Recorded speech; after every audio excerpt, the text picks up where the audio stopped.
The system itself, according to prophecy, is revealed to be, the reality of it is revealed to be what it doesn't appear as to us. To us it appears, and to the world it appears as this fantastic, Christian, benevolent, loving, great system.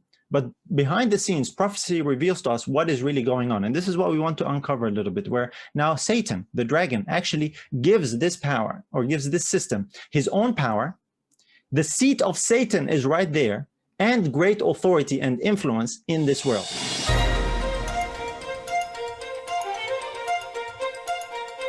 The question is, can you discern and can you see when prophecy is actually fulfilling before your eyes? We have a very interesting aspect relating to fulfillment of prophecy. We are indeed nearing home. We are nearing the end. We're seeing this power represented in the book of Revelation under a symbol of a beast power rising out of the earth, begin more and more to exercise its power towards speaking as a dragon. I'm going to look at that a little bit, because this power in Revelation 13, it starts off as a lamb-like beast, we are told, but it ends up like a dragon. Let's look at what it says here, Revelation 13 and verse 11. Here's what it says. And I beheld another beast coming up out of the earth, and he had two horns like a lamb, and he spake as a dragon. So here is this other beast. There is a previous beast in the earlier part of Revelation 13, but here is this other beast coming up out of the earth. He has two horns like a lamb, and we understand this, of course, to be a symbol in prophecy of none other than the US, the United States, the power of this nation, and established on these two principles of republicanism, Protestantism, and these two horns like a lamb, very peaceful, very mild in its commencement, but it actually progresses and begins to speak as a dragon. It starts well, but it ends up speaking as a dragon. Now, of course, the dragon is mentioned in the same chapter. The dragon is a symbol for Satan. Now, just doing a brief review here to just refresh in our minds some of these things, and just to see how late we are in the time frame and in the chronology of end time events, and how awake we really should be. There are a couple of very practical applications and takeaways that I want to encourage you with and appeal to you with at the end of this, but I really want us to see and set the scene for the lateness of the hour. Can we really discern when we see prophecy fulfilling before our eyes? A little earlier, like we said, this second beast that comes up is second to a previous one in a little earlier in the chapter he was mentioned. That's the beast that comes out of the sea, where the dragon actually gives him something. And this is what we're told about this beast. And we're going to compare them a little bit between the two. We're going to go back and forth between the two and notice what it says about it. Revelation 13 verse 2, it says, And the beast which I saw was like unto a leopard, and his feet were as the feet of a bear, and his mouth as the mouth of a lion. And the dragon gave him his power and his seat and great authority. Now this, of course, here is this beast that rises out of the sea, and we understand this to be none other than the papal system, the Roman Catholic system. Is represented here in prophecy under the symbol of this beast, and he is empowered. And this is where I want to focus here on, because the dragon mentioned here in the book of Revelation is really a symbol for Satan. And the dragon here, according to this verse, actually gives this beast, gives this system, gives this power. He gives him three things. He gives him his power, he gives him his seat, and he gives him great authority. I just want us to ponder these 3 points here briefly for a minute. The power that is exercised by this beast is satanic power. The seat of this beast is the seat of Satan.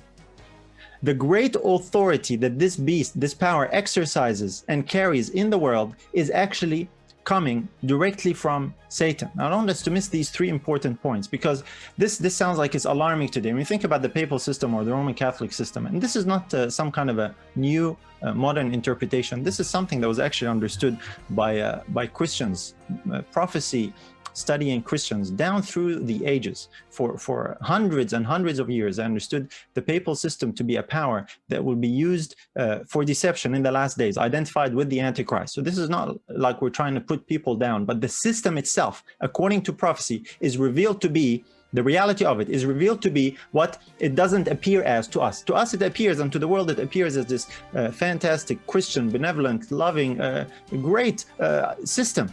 But behind the scenes, prophecy reveals to us what is really going on. And this is what we want to uncover a little bit, where now Satan, the dragon, actually gives this power, or gives this system, his own power.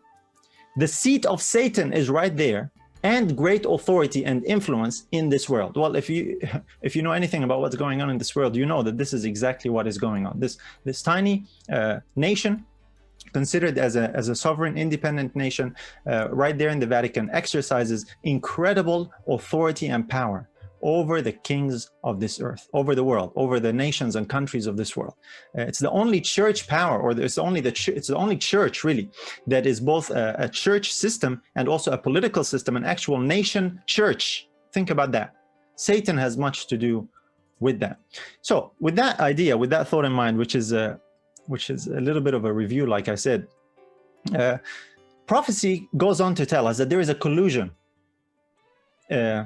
a partnership between these two beasts, or these two powers mentioned in Revelation chapter 13. We saw that we started with the second one, the USA. We briefly reviewed the first one, the Roman system, and we also saw who is standing behind the scenes. And the purpose of it has to do with worship. But the issue, as far as the book of Revelation is concerned, is an issue of worship. And this worship goes to the first beast. And this first beast has his power and authority from the dragon. In other words, it has to do with dragon worship.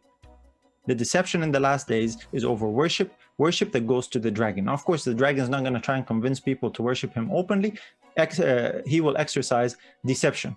He will exercise subterfuge. He will exercise things that will appear one way, but in reality, behind the scenes, it's something else.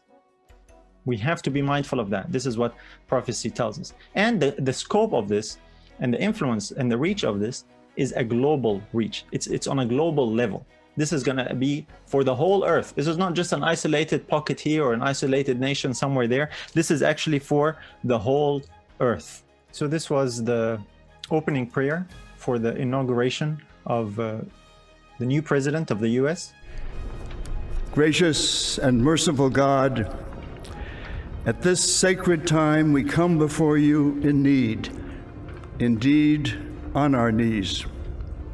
But we come still more with hope, and with our eyes raised anew to the vision of a more perfect union in our land, a union of all our citizens to promote the general welfare and secure the blessings of liberty to ourselves and our posterity. Pope Francis has reminded us how important it is to dream together. By ourselves, he wrote, we risk seeing mirages, things that are not there. Dreams, on the other hand, are built together. Be with us, holy mystery of love, as we dream together. Help us under our new president to reconcile the people of our land, restore our dream and invest it with peace and justice and the joy that is the overflow of love. To the glory of your name, forever, amen.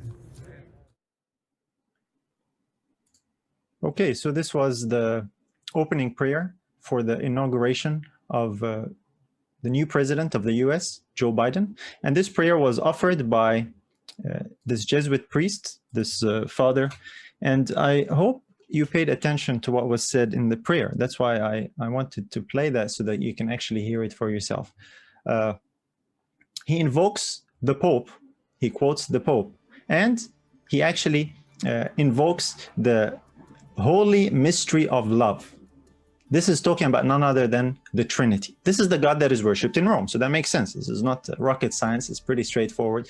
But he invokes that in his prayer. And this is a Jesuit priest offering a prayer at the inauguration of the second Catholic president installed in the United States.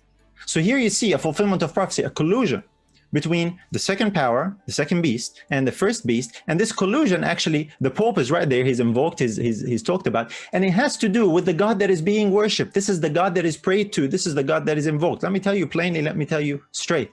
This has nothing to do with the God of the Bible, okay? Even if it uses biblical terms here and there, it has nothing to do with the God of the Bible. This is the false worship that the book of Revelation reveals to us in the last days that is going to be perpetrated on the world through a means of a deception, a global deception that will cause the whole world and all the men and women that are therein to worship the first beast, to pay homage to the first beast. And in so doing, they pay homage and worship to the power that raised that beast, which is the dragon behind the scenes. This is the issue really we're dealing with. Like we said, deception is the means of accomplishing this global agenda of worship. The United States is the global superpower, politically, militarily. The Vatican is the global religious power, and it's also a political power. And this collusion will accomplish this purpose, as Revelation 13 points out very clearly. When you talk about some of these things, people, like I said, they start saying, well, I'm not so sure about that. Let's just focus on what we know. Meaning, let's just talk about the Sabbath. It's interesting that you don't find the issue of the Sabbath and Sunday actually agitated and at the forefront when it comes to what the Pope says, as much as the God that is worshipped. Do you know why? Because the God that is worshipped in Rome is more important than on which day that God is worshipped. As a matter of fact, they worship on that day because they worship that God. They worship on the Sunday because they worship the sun god, the ancient sun god from Babylon. I'm not going to go into the details of trying to prove that. We've done that elsewhere in other videos. But the danger and the fear today is that, well, you're trying to distract us and we need to talk about the real issues. Brothers and sisters, this is the real issue. This is not us trying to, promote what we feel strongly about. This is not us trying to push our agenda. This is the real issue according to prophecy. I have to say it loud and clear. I have to spell it out. Even though there might be danger, and I know there is danger. There is danger when you speak plainly these days.